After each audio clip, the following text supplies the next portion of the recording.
Hello everyone, this is Tim Wilmot speaking. Thanks for joining me today for my second demonstration of a watercolor painting from start to finish. Those who attended saw my demo last month. I asked for feedback, being my first demo and having never done this before, and asked for suggestions of subjects for the future. Well, many people asked me if I could show my palette, which I'm doing today. So here we are.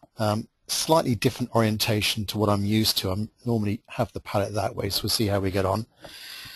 And I've laid out the colors here for you. I probably won't be using all of those tonight, but we'll see how we get on. So hopefully you can, that will be of interest to you to see me use the palette. Obviously that's going to give me less space to show the painting, but it's a compromise between the two. As regards subjects, most people wanted me to do like a harbour scene or some kind of nautical theme. So what I've done is I've selected this picture here of a pretty typical marina, harbour, could be anywhere in the world. It's actually a scene I've painted a couple of times before, a year or so ago, so I'm going to try and replicate it tonight as best I can. And as you can see, it's a fairly simple scene. What we'll do is we'll decide where the horizon line is. We'll not have these boats on the left and the right here, bottom left, bottom right corner, but we'll make a feature of those yachts, those different size yachts in the middle there. Obviously there's some strong light coming towards us, so that gives us an opportunity to have lots of light areas and dark areas in the picture, which should work well for watercolor. So you as my attendees today, I'd very much welcome any feedback on any aspect of this demonstration, the picture quality. Don't worry if at your end, when I'm moving my hand around, it's a bit jerky. It might be because there's a slow internet connection somewhere, so don't worry about that. So give me feedback on the quality, picture quality, sound quality, and the overall experience of the demo, please. Now, please note that your microphone is on mute. If you've got any questions or comments for me, please type those into the questions section in your meeting control panel, which is probably lurking in the top right corner of your screen.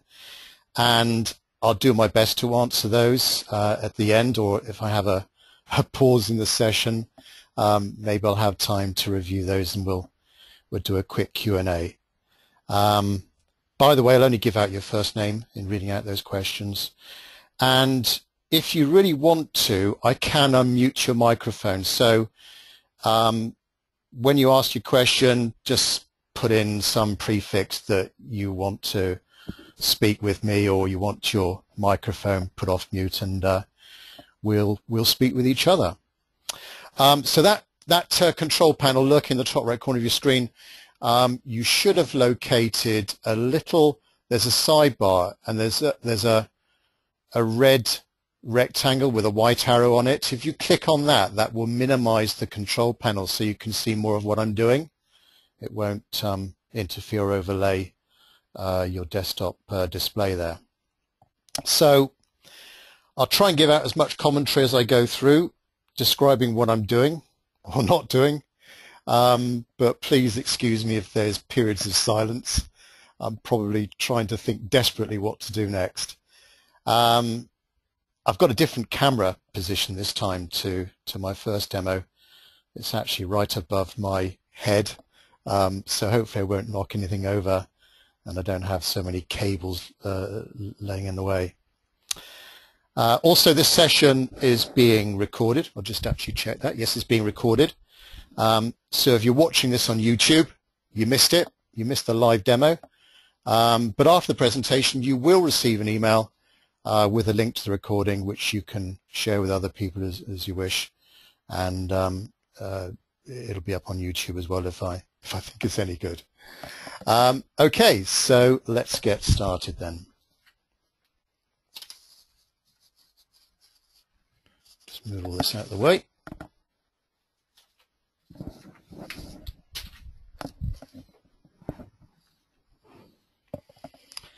Okay, so the first thing to decide is my horizon line, which I won't make dead center. We'll try and move it just slightly up, so we're making more of a feature of the water area.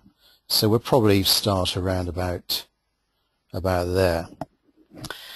And I'm just going to go for it. I'm going to start with the left-hand boat, just for reference. Again, there we are. So I'm not sure if I'll draw in the same number of boats there. So we've got 5 or so boats there across in a row. Okay, so starting from the left-hand side then.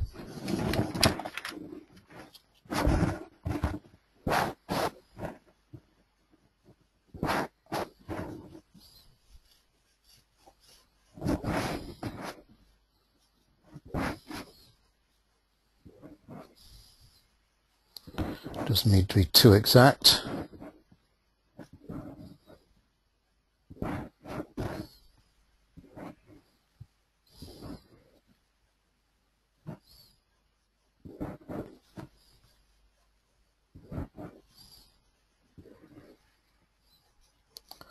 A lot of these yachts, it's just like looking at cars head-on with the windscreens there. So fairly straightforward to draw.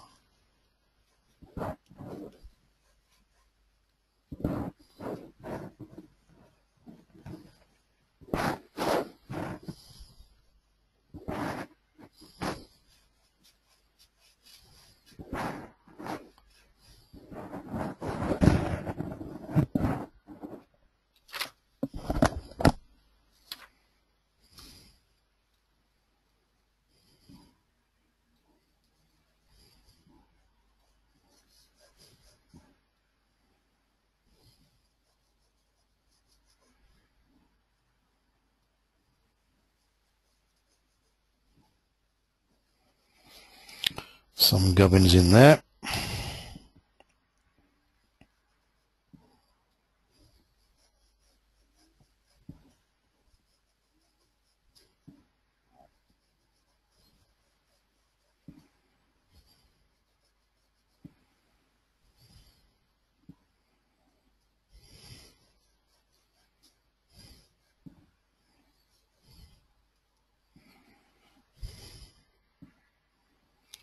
Bit of a gap then between that last boat and the next.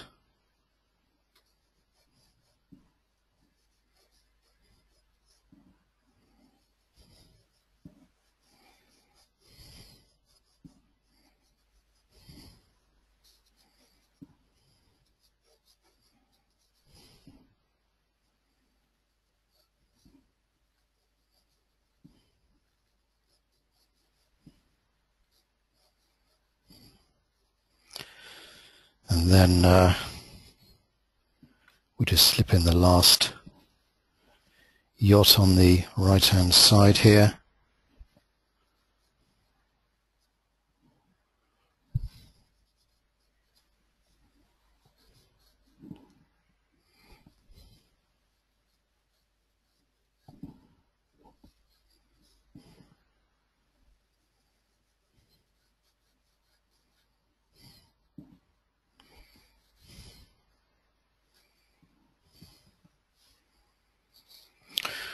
Okay, so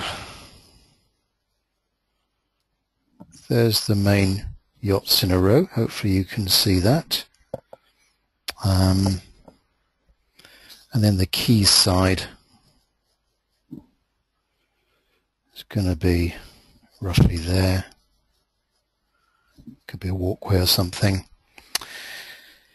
Now we're going to actually I'll just put in a few little structures on top of these. They may disappear when I put in the old background. And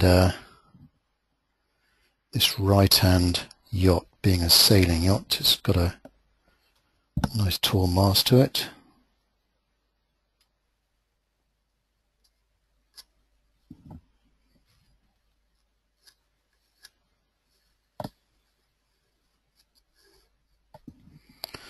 Something like that.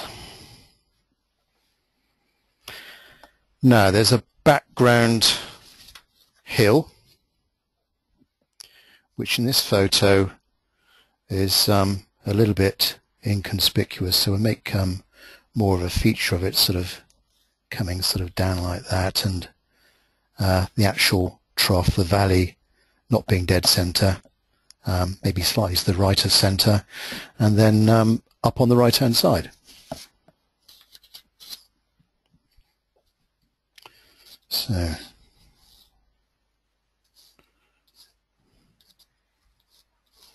drag that down to there, and then up on that side. Oh, the paper I'm using tonight, by the way, I can see a question that's come in already, is Saunders Waterford, and this is rough texture, and it's 300 grams weight.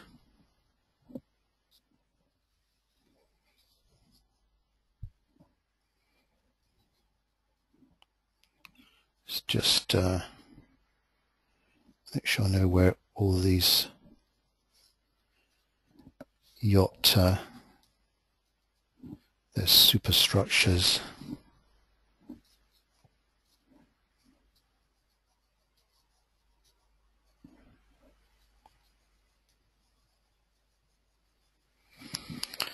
Start and finish. Okay, and we'll not bother putting in all of their little masts and aerials right now. We'll do that at the end. We'll do that freehand. Right, so let's just sometimes what I do is I might just loosely put in where the reflections are going to be, something like that, and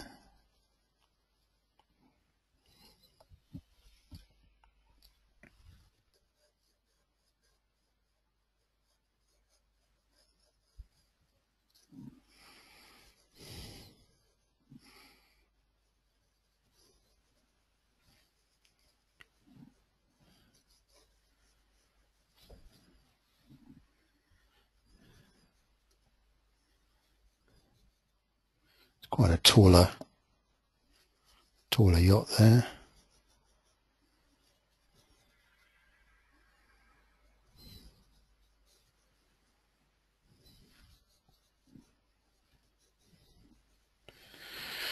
Okay, right, I think that's enough of the initial drawing.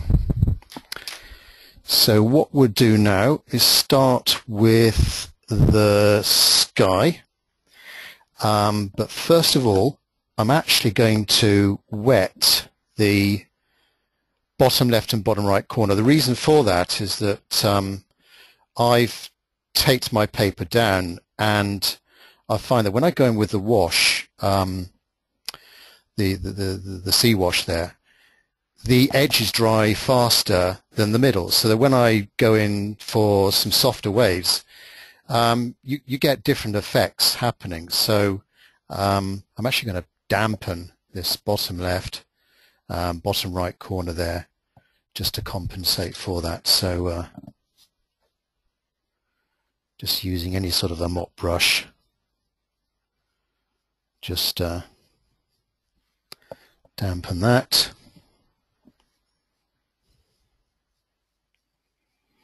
There we go.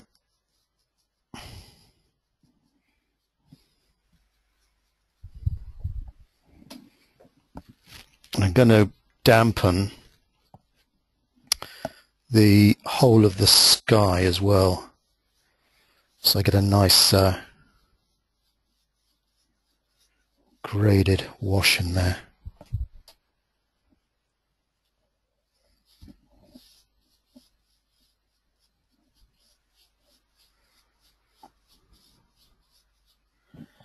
So the brightest area is going to be around about here, so that's the area that I'm going to try and remember not to paint over as I go in with the sky, and it's going to get darker as I go out towards the edges. So I'm just going to look at the paper from the side just to see if there's still a shine on it. There's still a bit of a shine on it. So what we can do is just with a paper towel just dry it off a little bit. So we'll start with a little bit of yellow ochre.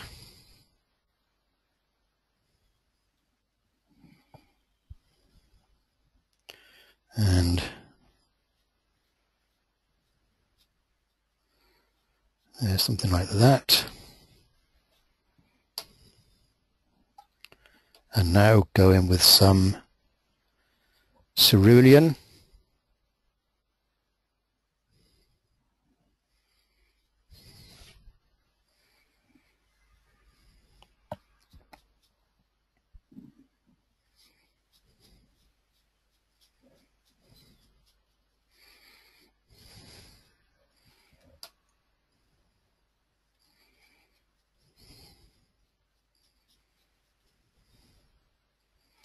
Mix it with a little bit of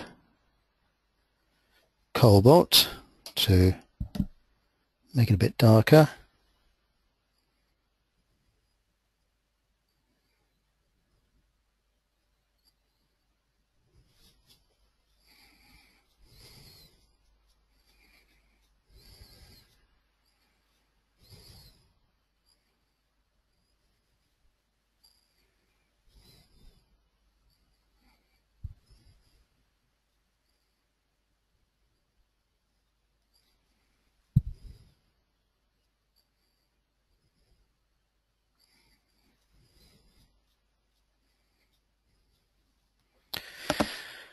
Okay, that's the sky.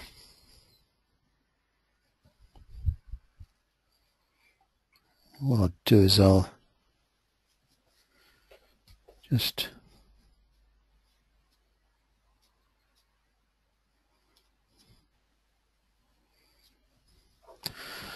mop up a little bit of that.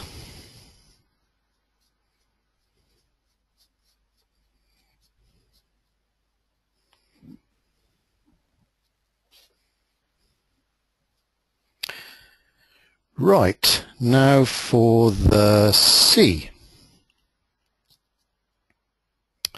So, in a similar way to the sky, we'll just pre-wet the area where the strongest reflections are going to be. It's sort of about there.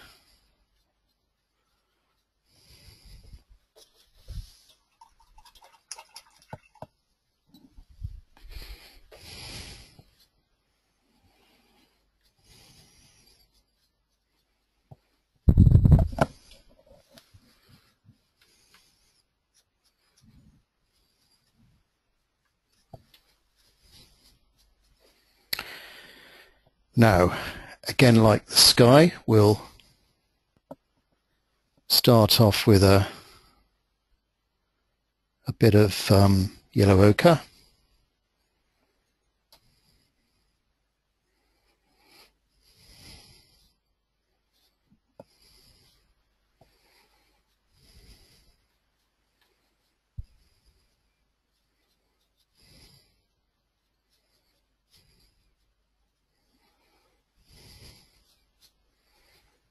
And then main wash in the main colour for the sea is going to be a combination of cobalt and a bit of burnt sienna.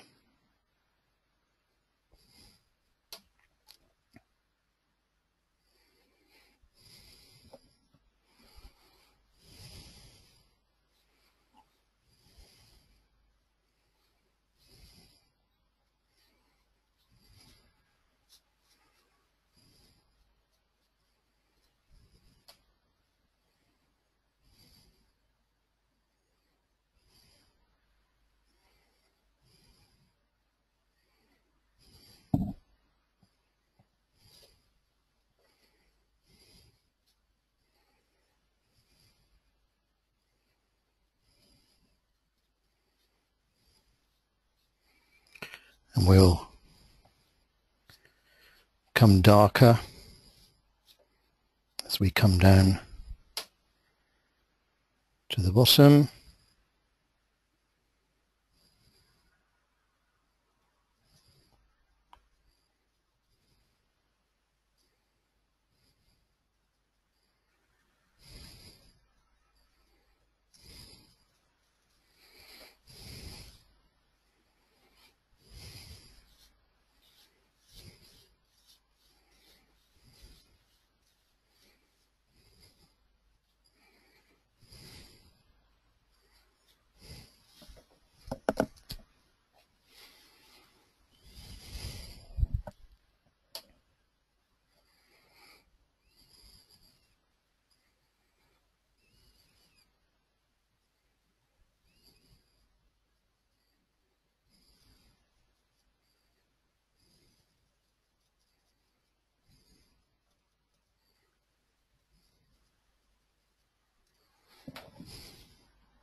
There we are.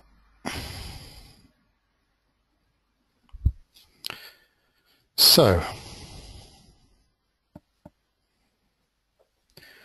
what we'll do now is just wait for a lot of the moisture to go here before going in with some soft waves down towards the bottom part of the water here. So I generally wait a couple of minutes or so, just until the shine goes off the water surface.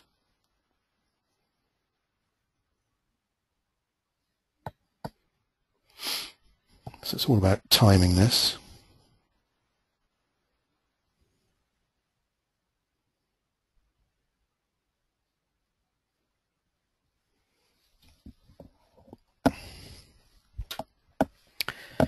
Now while I'm waiting, I'll just mix up some thicker pigment using the same colours as I use for the water. So this is cobalt blue and burnt sienna. Giving it a good old mix.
So we'll just try out what this looks like in the corner.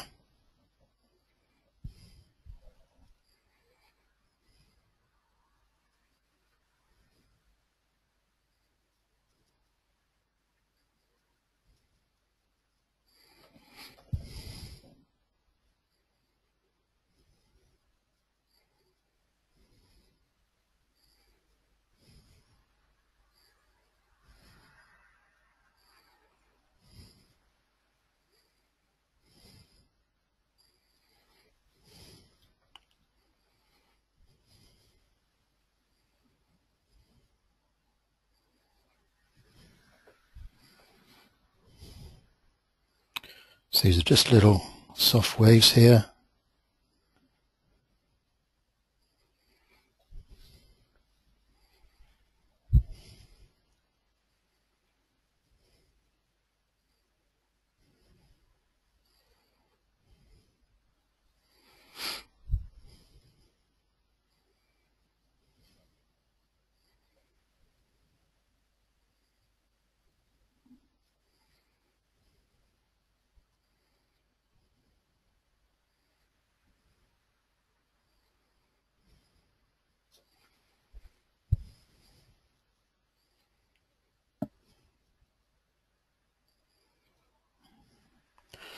Still mixing.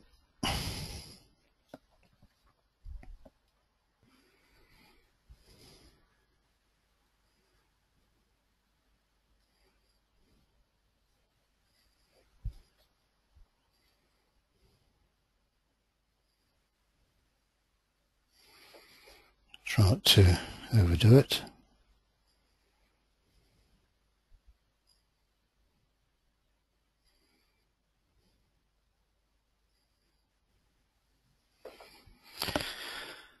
There we are.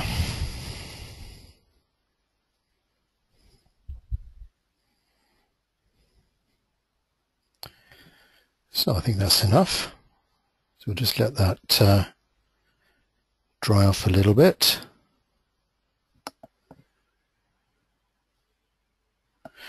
Okay, so what I might do to speed things up is get out my trusty old hairdryer.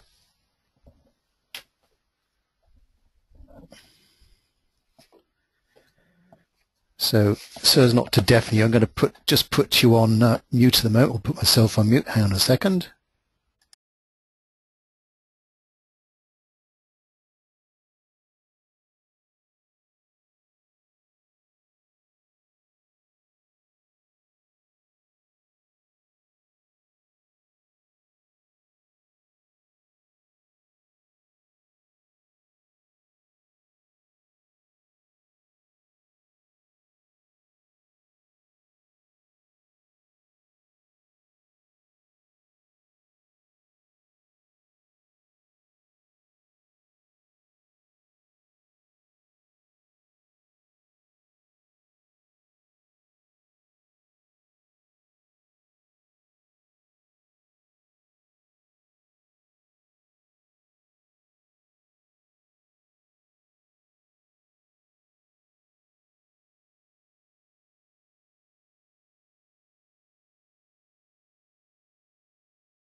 Okay, back with you. So what we're going to do now is do the background hill. So just bring in my reference photo.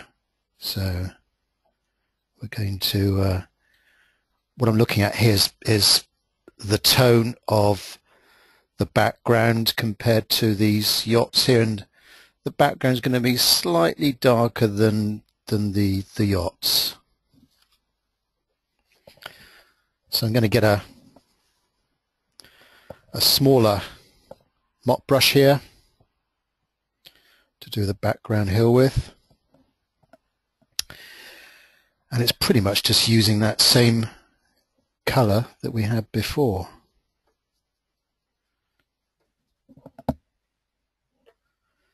May as well use up a bit of that. Just test a bit first of all. Looks all right.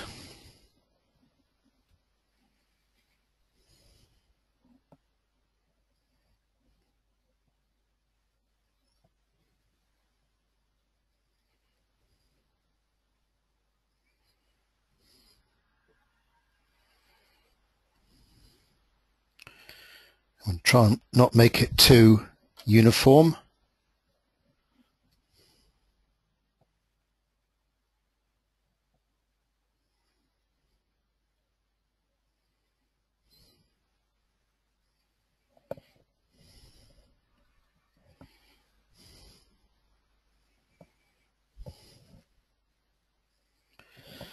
Just dropping in some colours as I come down towards the bottom here.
Okay, a little bit, adding a bit more cobalt as I come down towards the bottom here.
Okay, right, so I might just let that dry just a tiny little bit before I go in with the structures of the yachts. We'll start with their hulls and the cabins on top. So I'm going to use now excuse me, going to use now a synthetic brush with a fairly good point. So up to now I've just been using squirrel mop brushes, different sizes.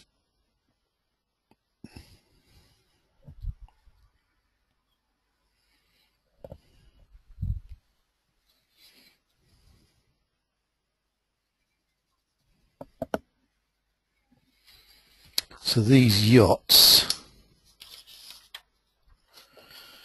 actually in the photo, actually quite blue, so we'll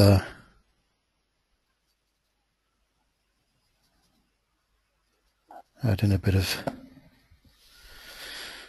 cobalt there and a bit of cerulean. So let's start on the left hand side.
Adding in a bit of ultramarine here to try and get a bit more darkness into some of these structures.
Sorry there isn't too much commentary. There's probably not an awful lot to say at this stage. I'm just colouring in the shapes.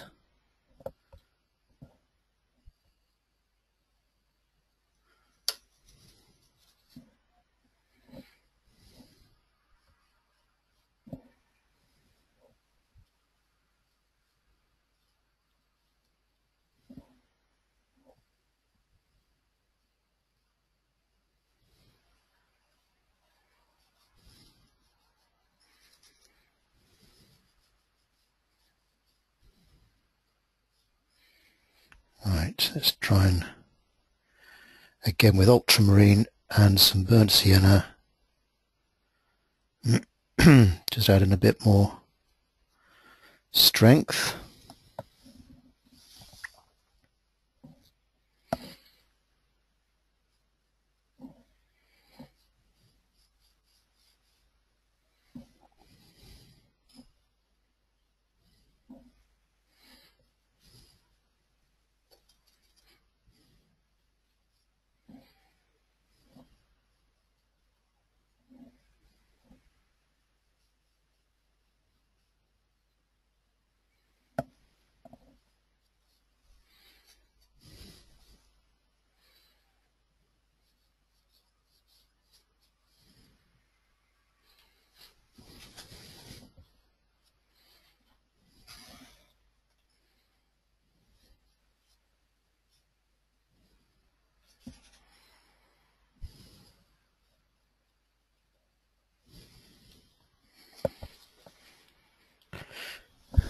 Okay.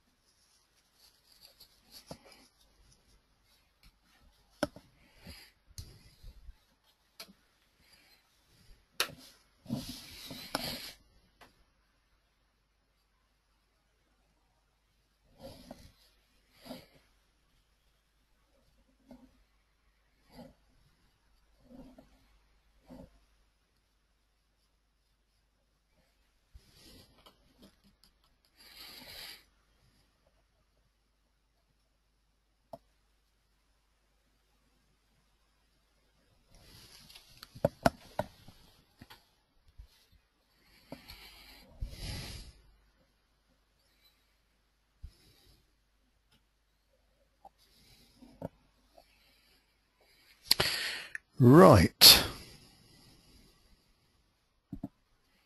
So while that's still wet, we'll now go in with some dark reflections below the yacht. So I'm going to use my, I think I'll use this brush, my sort of fairly large mop brush, but it's got quite a good point on it. Hopefully you can see that. And we'll go in with something quite dark here. So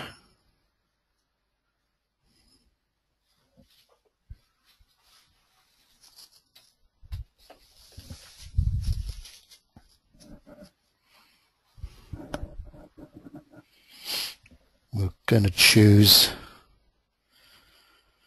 some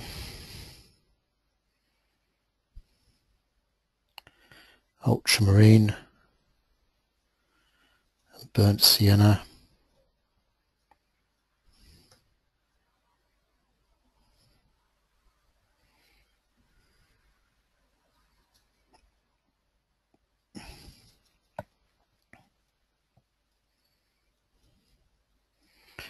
Fairly thick, make sure it's well and truly mixed together.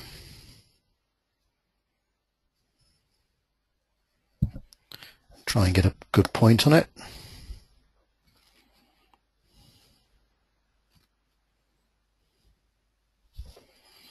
Needs to be darker.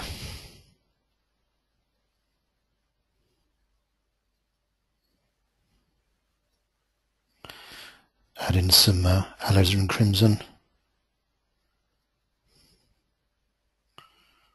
Let's put in some neutral tint as well. That's better. Not too black.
So nearly there.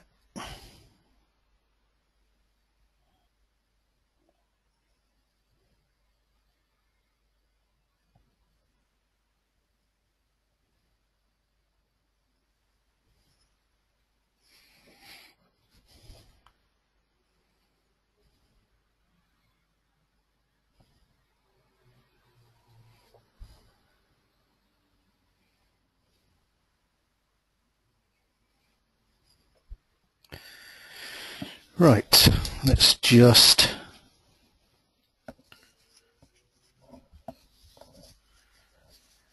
try and merge in these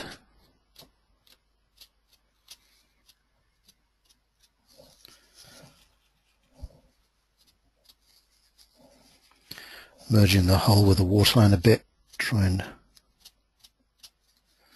make it too tidy.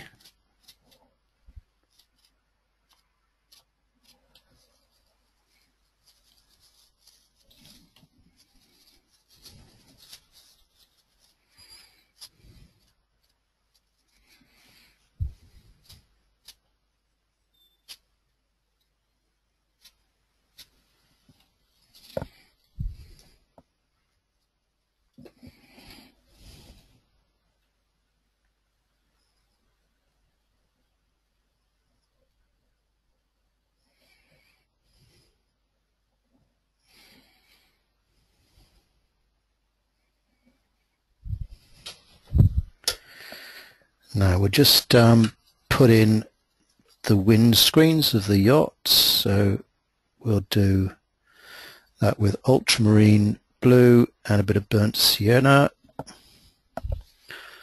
Actually quite black, some of them.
Now just put in some water lines here.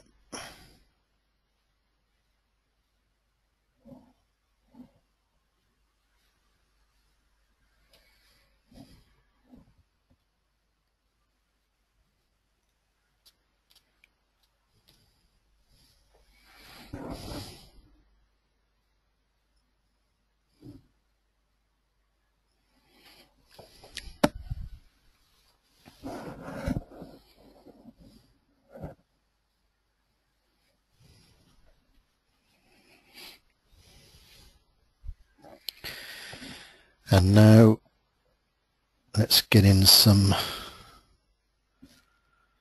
masts.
A bit of a delicate one, this mast here.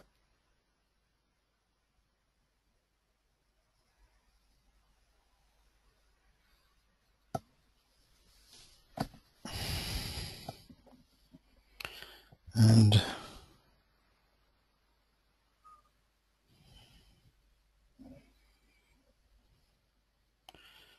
the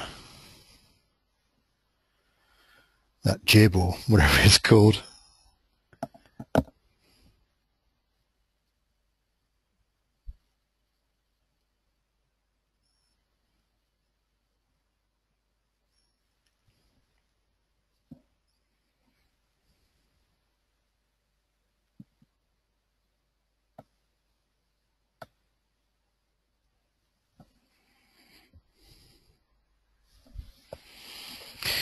Right, I'll now get a rigger brush to do some of the reflections of the mass.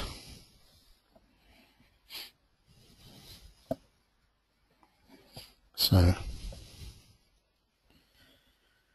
quite a thin brush here.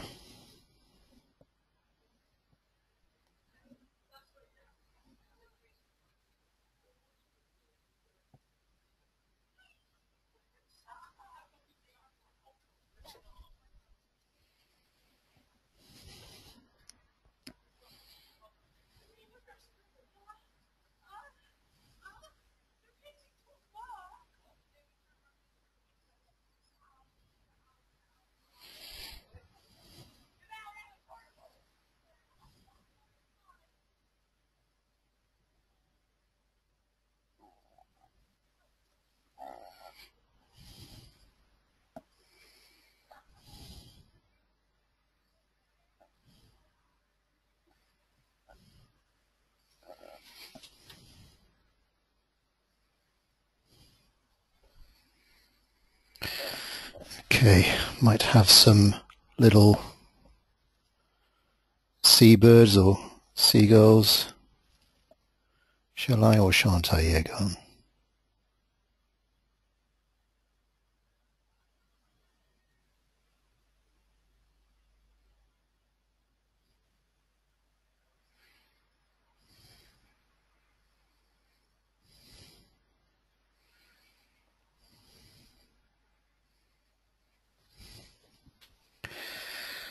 And right, let's just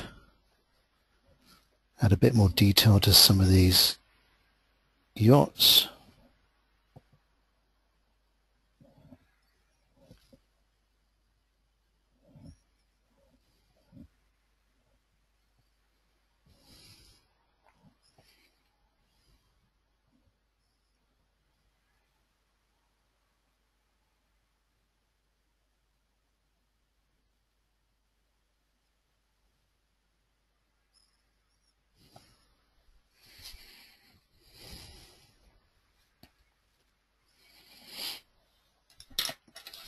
And what we'll do now is just add a bit more detail to the hulls with some lines.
Right, let's add a bit of colour in here. So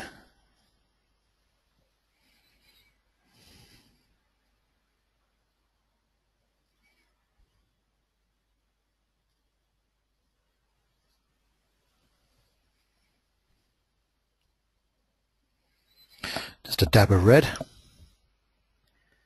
Where I see it could be a flag or something. And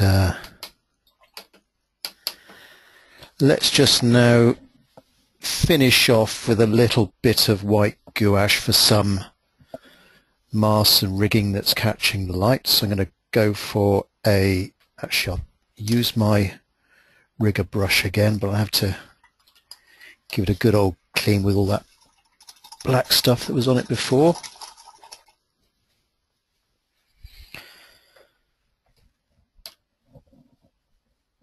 So this is white gouache and it's straight from the tube.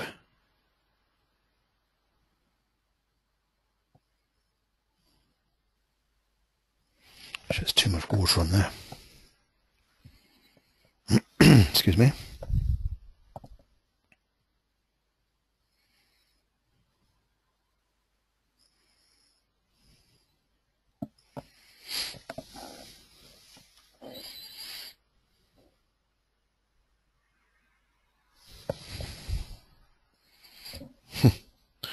Not enough water now.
So not too much detail, otherwise we might lose the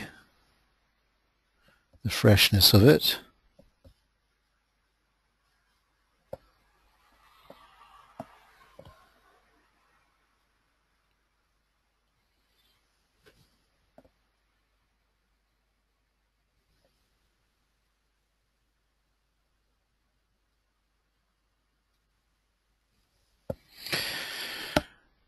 Okay, I think that's almost done. Actually, might need to darken up one or two of these holes a bit.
Right, I think I'm about done.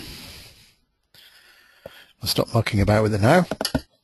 So I'll just peel off the tape.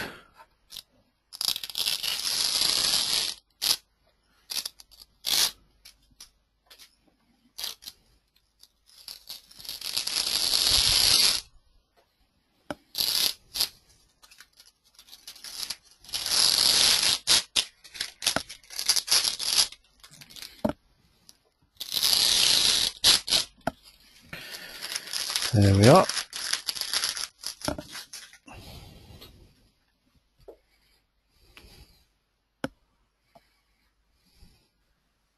I think actually those holes, some of these holes are still a little bit too light.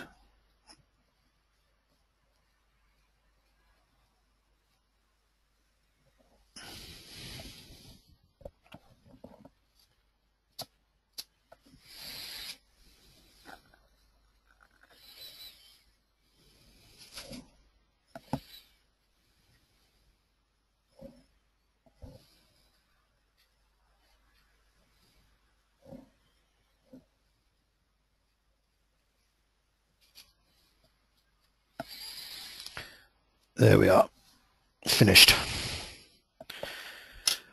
Okay, so hopefully that was all right for you. Bit of fun and my way of doing a nautical scene. I'd now like to open up the demonstration to any questions. So just a reminder, if you pop in those questions, please, into your meeting control panel, I'll do my best to answer those. Let's just see if there's any questions. So first of all, a question from Leo. What type of palette are you using? I'm using a Holbein metal, it's like an aluminium palette, Leo. And yeah, it's got what, a dozen wells or so. It's got a little thumb hole there as well, and it's sort of it's got a lid that folds over it, so it's quite nice metal palette there. Question from Felipe. How long do you normally take to do a picture? Probably about an hour or two, Philippe. Maybe a little bit faster with the hairdryer if it's a simpler subject or it's really loose. So yeah, maybe a little bit quicker than an hour.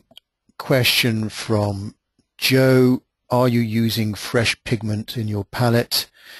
I kind of top it up, Joe. So a lot of this pigment's been in here for quite a few years, and it just gets drier and drier. I might just now and again freshen it up with a little spray bottle that you can get from a local drugstore there. Just fill it with water and just spray it over just to freshen up a little bit. So I just use fresh pigment to top it up. Another question from Joe. What's the size of the painting? It's 15 inches by 11 inches. Question from Roger. Why synthetic? I guess that was when I was switched over to the synthetic brush.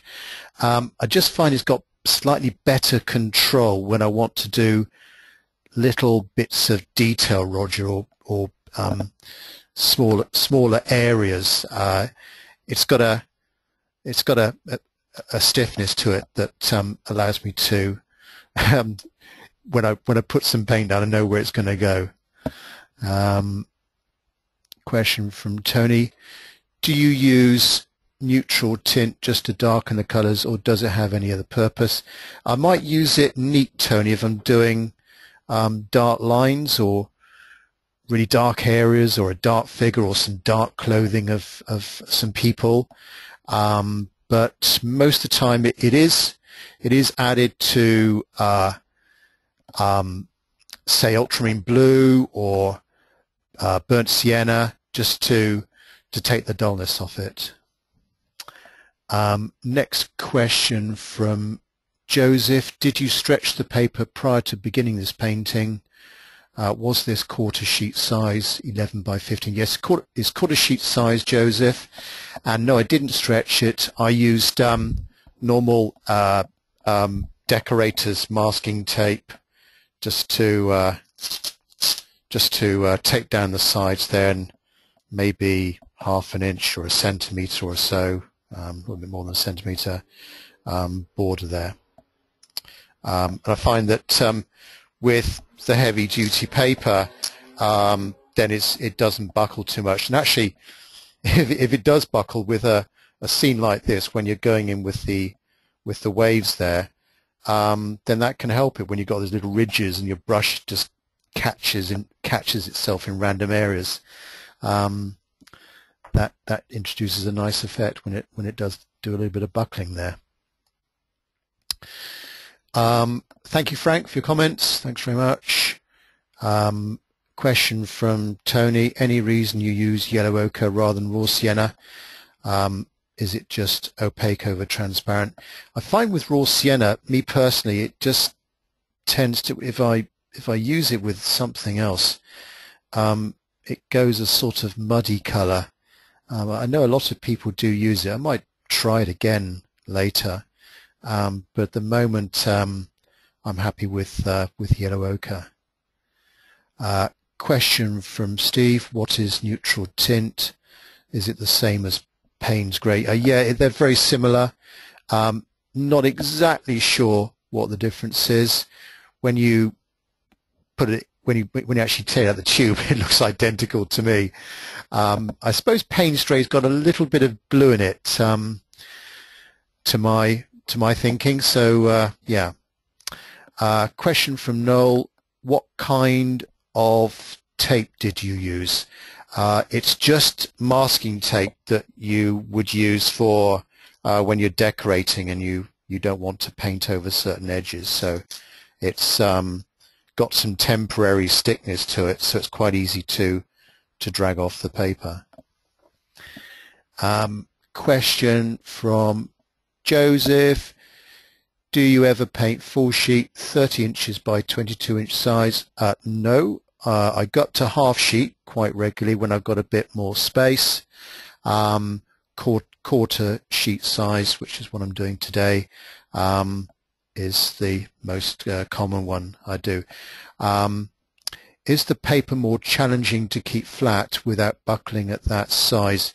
Well, yes, with half sheet, I still use the same taping method, Joseph, and yeah, you do get a lot more buckling there. But as I say, if it's a nautical scene here, that can be an advantage to have those little ridges that the brush catches in random areas. Linda asks, can you discuss your design concept? That's a good question. Sometimes it's just a little bit of intuition to know what makes a suitable painting subject, and I think that half of the most important half of doing any painting is decide what the subject is. What subject do you want to paint? And many a painting can be ruined, I think, by choosing something that's just very difficult to paint, or it's a bad composition or not suitable for watercolor. So when I travel around, I've always got my mobile phone with me, of course, and I'm taking little photos. And I might, if I'm away on a holiday, I might take hundreds of photos, but only 10% of them would be, when I actually look at them later on, 10% of them are actually any notable, worthwhile subjects to paint. So yeah, it's kind of trial and error really on the design side, trying to get a pleasing composition. I mean, with these yachts, they're kind of repeating themselves, but they're all different. And from a watercolor point of view, we've got that light and shade, we've got some dark areas. I always look for some pictures that will give you lots of contrast between light and dark as well. I think that makes for a good watercolor subject. So yeah, hopefully that answers your question, Linda. That's a very good question though. Question from Tony. Thanks for showing the palette and mixing, very useful, and the painting here was still plenty big enough on my screen. Okay, thanks, Tony. Yeah, I was just wondering if you were on the last call. We've got about, how many people did we have on the call today? There's about 42 people on the call today. I know a few of them were on the first call, and my first demo was just totally the painting. The palette wasn't there at all, so nobody could see what I was doing. I was just kind of describing what colors I was mixing there. But hopefully it's still, we've got the best of both worlds, so you can see a bit of the palette and the painting. Question from Studio. Do you paint subjects other than landscapes, still life, portraits?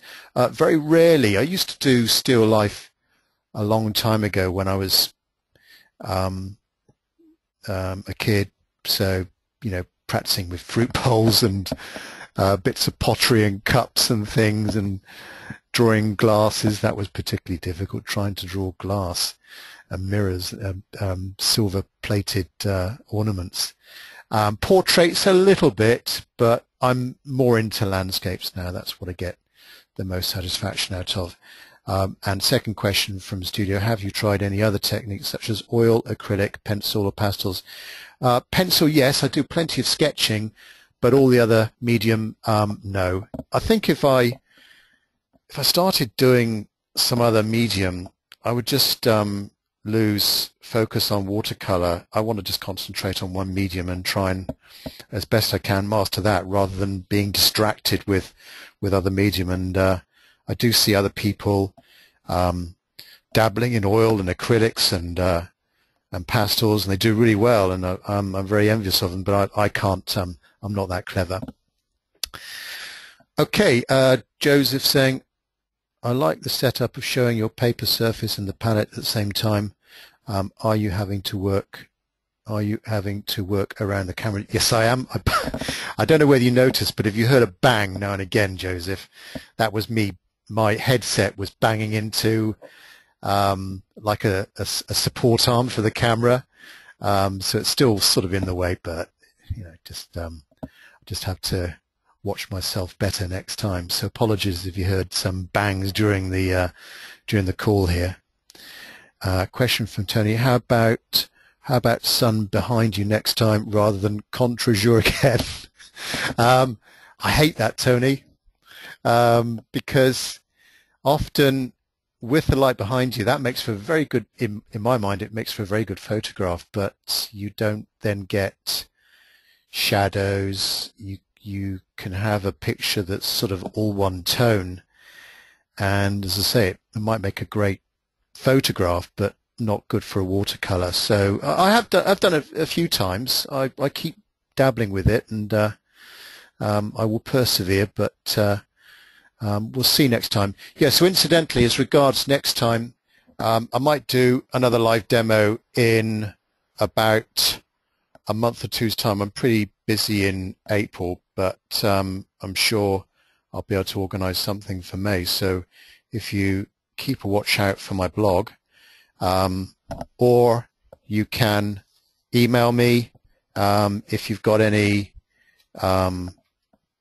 suggestions for subjects. I can be contacted at Timothy Wilmot at gmail.com, or you can look at my watercolor blog for up and coming watercolor demos. So we'll put this up on YouTube, and also in the description on YouTube I do put in any registration details for a follow-up, my follow-up demo. Okay, thanks Frank for your comments. Let me just see if there's any other questions that have come through. No. don't think there's any more questions, so just remains for me to say thanks very much everyone for attending. I know a few people have left now as the questions were dragging on, but thanks very much for your time and your feedback. I do appreciate that.